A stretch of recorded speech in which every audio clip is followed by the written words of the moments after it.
Hey, good afternoon. Hope you're having an awesome day for yourself. So in this week's Torah portion, we read the last 3 of the 10 plagues.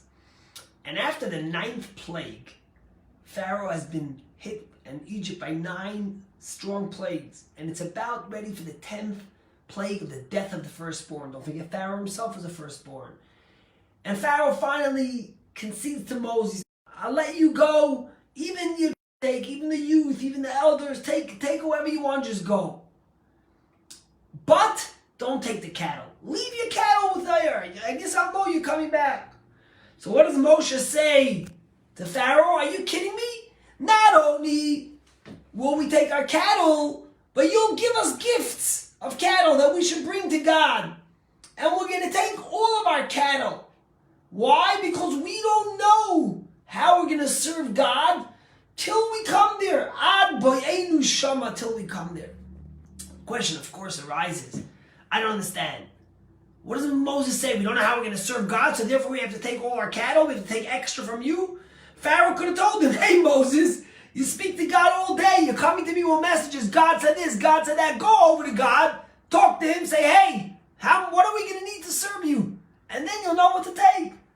Why does Moses tell Pharaoh, we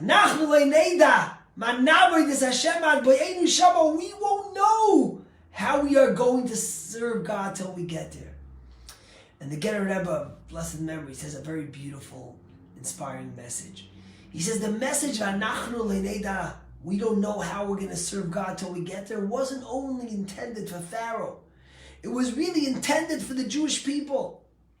And the message that Moses was sending to the Jewish people is that we don't know how we serve God until we get there, until the world of truth, until we leave this world, until we come to the eternal world, to the world of redemption. Sometimes we look at the things we do and we think they're petty, they're little. So what's the big deal if I acted kind to someone? What's the big deal if I didn't speak gossip? What's the big deal if I studied a little, or if I gave some charity? Who cares? It's not such a big deal. It didn't make it to the newspapers. Says the Getter Rebbe, Moses turned to the Jewish people and says, you have no idea what's small and what's significant, what's large and what's insignificant, until the time when we come to the world of truth. So don't belittle the things we do. You know, we live in a world where people think that the only way that something is recognized or important if it's on Instagram or Facebook, who's going to like it, how many people are going to love it or share it. Is that really what makes the power of a deed?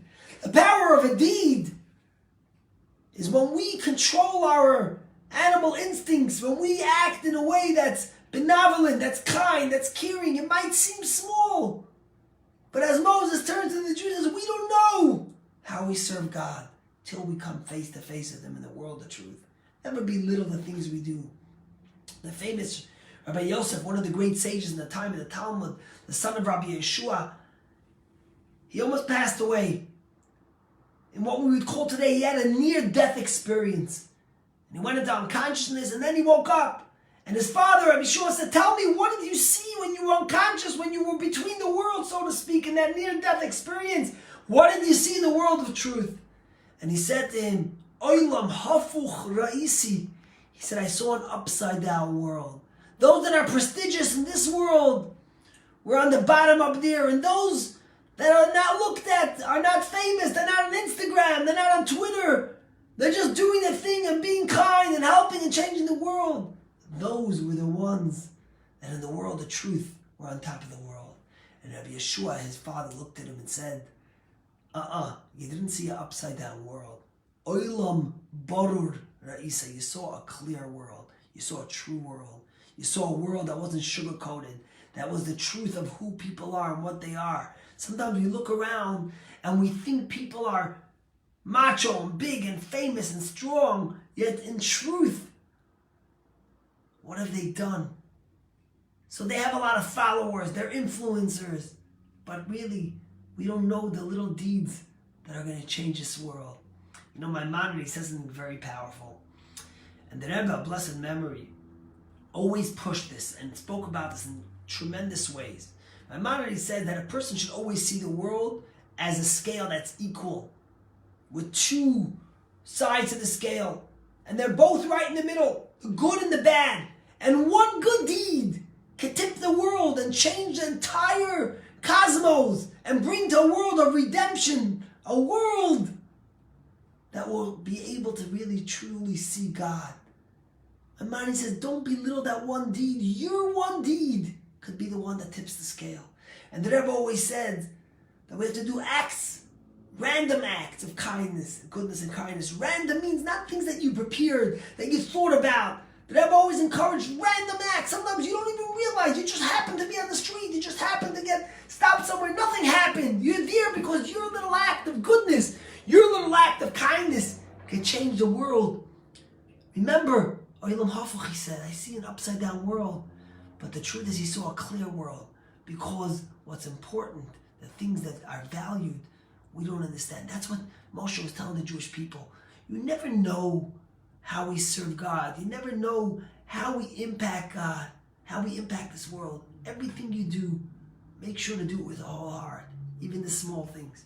You know, years ago, the Rebbe made a tremendous campaign. All Jewish women, tomorrow's Friday, all Jewish women light Shabbos candles. But the Rebbe encouraged that even girls should light Shabbos candles. And even girls from the age of 3 years old should begin, or before, should start lighting Shabbos candles. Now the law is that just married women light it, or older women, but why the little girls? And the Rebbe said everyone could add light. Every little significant adding of light will make a difference. And the story is about the Rebbe, when the Rebbe spoke and encouraged this, the Rebbe told them a story. The Rebbe said there was this city in Israel, and the Chabad rabbi came into the school and encouraged all the girls tomorrow Shabbos, and they gave them each a kit, a candle and a little candlestick to light Shabbos candles. The kid came home all excited, a 5-year-old kid, and said, Mommy, can we light candles tomorrow? So the mother says, listen, we're not religious, we're not observant, we don't do this. The mother was nervous. She's going to start with candles, who knows what's next. She didn't want to go there, but the girl really pleaded. And the mother relented. The mother said the next day, you know what? I'm going to let you light Shabbos candles. The girl was so excited. And she took the candle, she set it up. And right before Shabbat came in, she lit the candles. It was amazing. The next week, she said, I'm going to do it again. But this week, the mother said, what am I going to let my daughter light Shabbos candles and I'm not going to do it? She said, I'll light with you. So the mother and daughter set up candles and they made the blessings and they lit the Shabbos candles. A week later, she says, listen, we're going to light Shabbos candles and the TV's going to be on in the background. Let me just shut the TV while we light Shabbos candles. So she shut the TV. And the next week, she says, I'm shutting the TV. Me and my daughter are lighting Shabbos candles. Why don't we make Kiddush? Sanctify the Shabbat. And of course, the next week, she says, why don't we at least have dinner? If we're already making Kiddush and we're already shutting the TV and we're already lighting Shabbos candles, let's make Kiddush and let's have dinner together. And that's what happened. And the week after, the husband felt bad. Look what the mother and the daughter are doing. He says, maybe I'll go to shul. And if I go to shul, it'll be excellent. And so that's what happened. And he went to shul, and so on and so forth, till it changed their life. You never know the small deed, every little thing, every time you light a Shabbos candle, every time you make a blessing, every time you kind to someone, every time you look after someone. We don't know how we serve God. So don't take anything for granted. Make every effort to be a better human being, to touch the world. And even if it doesn't end up on Facebook or on Instagram or in the newspaper, know that you changed and impacted the world. God bless you.